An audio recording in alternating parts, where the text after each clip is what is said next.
வணக்கம். காலை நேர பிரதான செய்திகளினூடாக நர்மதா சிறில். முதலில் தலைப்புச் செய்திகள். சாதாரண தர பரீட்சை பெறுபவர்கள் தொடர்பில் விசேட அறிவிப்பு. இறக்குமதி வரிகளில் திருத்தம், அமைச்சரவை அனுமதி. எதிரிகள் முகாம் மீது குண்டு வீச்சு, 40 பேர் பலி. தரம் 5 புலமை பரிசில் பரீட்சைகள் தொடர்பில் வெளியான அறிவிப்பு. பாகிஸ்தான் அணிக்கு எதிரான இங்கிலாந்து குழாம் அறிவிப்பு. இனி விரிவான செய்திகள்.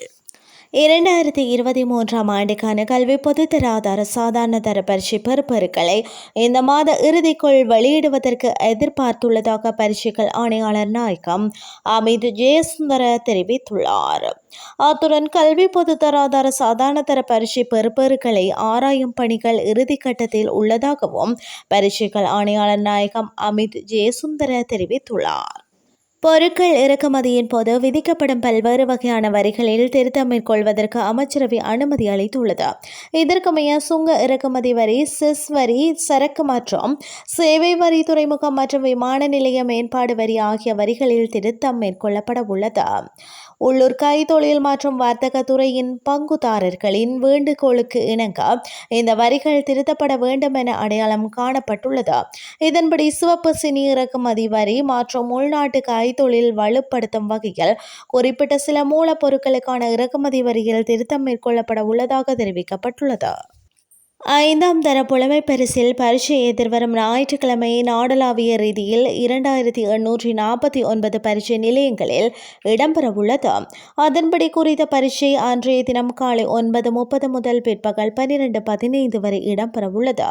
எனவே குறித்த காலப்பகுதியில் ஒலிபெருக்கிகளை பயன்படுத்தி நடத்தி தேர்தல் பிரசார கூட்டங்கள், பேரணிகள் போன்றவற்றை நடத்துவதை தவிர்க்குமாறு பரீட்சைகள் ஆணையாளர் நாயகம் அமித் ஜெயசுந்தர கோரிக்கை விடுத்துள்ளார். இதேவேளை தரம் 5 புலமை பரிசில் பரீட்சையை இலக்காக கொண்ட அனைத்து மேலதிக வகுப்புகள், விரிவுரைகள் அல்லது பயிற்சி பட்டறைகள் அனைத்தும் செப்டம்பர் 11 நள்ளிரவு முதல் நிறுத்தப்பட வேண்டும் என பரீட்சைகள் திணைக்களம் அறிவித்துள்ளது. இது தொடர்பில் அறிவிப்பு ஒன்றை வெளியிட்டுள்ள பரீட்சைகள் திணைக்களம் இந்த விடயத்தை தெரிவித்துள்ளது. பெருந்தோட்ட தொழிலாளர்களுக்கு நாளாந்த வேதனமாக 1700 ரூபாவை வழங்க நடவடிக்கை எடுப்பதாக சொல்லப்பட்டு வந்த நிலையில் நேற்றைய தினம் நடைபெற்ற வேதன நிர்ணய சபை அந்த தொகைக்கு 1350 ரூபாவாக நிர்ணயிக்கப்பட்டுள்ளது. 1350 ரூபாய் என்ற தொகைக்கு இலங்கை தொழிலாளர் காங்கிரஸ் மற்றும் இலங்கை தேசிய தோட்ட தொழிலாளர் சங்கம் ஆகிய பிரதான தொழிற்சங்கங்களும் இணக்கம் தெரிவித்துள்ளன. அதன்படி 1350 ரூபாய் நாளாந்த அடிப்படை வேதனம் என்று நிர்ணயிக்கப்பட்டுள்ளதுடன் அதன் வர்த்தமானி அறிவிப்பு இன்று வெளியிடப்படும் எனவும் தீர்மானிக்கப்பட்டுள்ளது. அடிப்படை வேதனத்திற்கு மேலதிகமாக 350 ரூபாய் ஊக்குவிப்பு கொடுப்பனவு தொடர்பாக இம்முறையும் இணக்கம் காணப்படவில்லை. இந்த நிலையில் குறித்த ஊக்குவிப்பு கொடுப்பனவு தொடர்பாக அடுத்த மாதம் பேச்சுவார்த்தை நடத்தப்படும் என்றும் அமைச்சரும் இலங்கை தொழிலாளர் காங்கிரசின் பொதுச் செயலாளருமான ஜீவன் தொண்டமான் தெரிவித்துள்ளார். இனி வெளிநாட்டு செய்திகள்.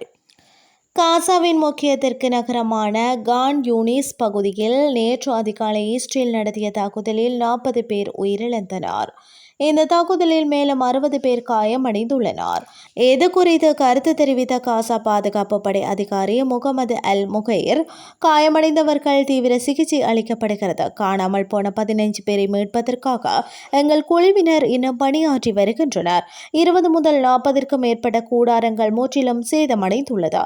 இப்போரின் மிக கொடூரமான படுகொலைகளில் இதுவும் ஒன்று என தெரிவித்துள்ளார். இனி விளையாட்டு செய்திகள்.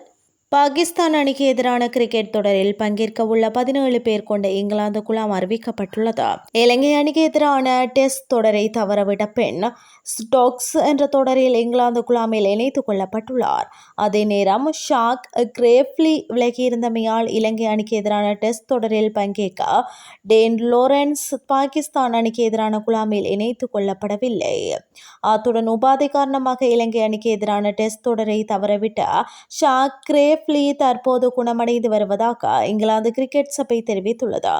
இரு அணிகளுக்கும் இடையிலான போட்டித் தொடர் எதிர்வரும் அக்டோபர் மாதம் ஆரம்பமாக உள்ளது. இத்துடன் காலை நேர பிரதான செய்திகள் யாவும் நிறைவடைகின்ற. அடுத்த மணித்தியால செய்திகளை இரவு 8:30க்கு எதிர்பாருங்கள். நன்றி.